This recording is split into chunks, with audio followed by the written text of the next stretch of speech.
sao đi sao lại ra về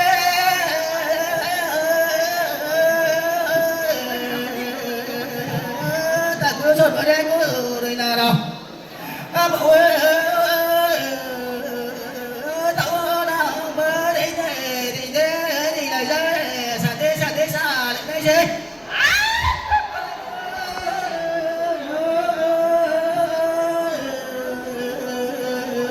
bố tôi sẽ cho tao cả thế cho tàu bay bao gì với vừa cả thế với tàu bay bao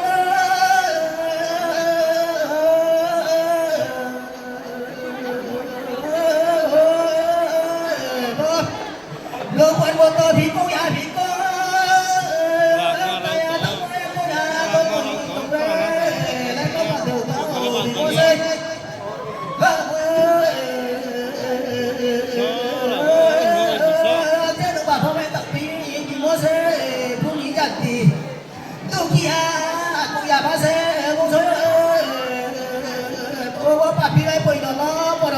tôi làm tao thật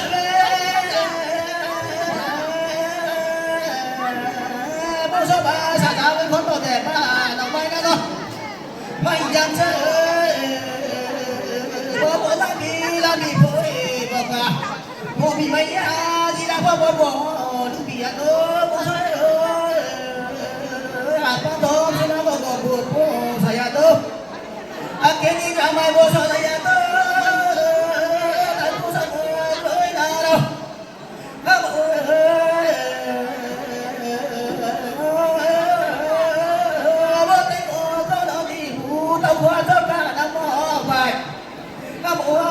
bố đừng phía bố thả bố đừng phía bố hàng rồi thì còn chú vắng nào tao bố nhà tao cho mẹ thẻ lên bố dây này đi tôi thủ ra mà các bố nhà cho mẹ thẻ tôi thì này các bố bà già chặt già biết cơ bằng bố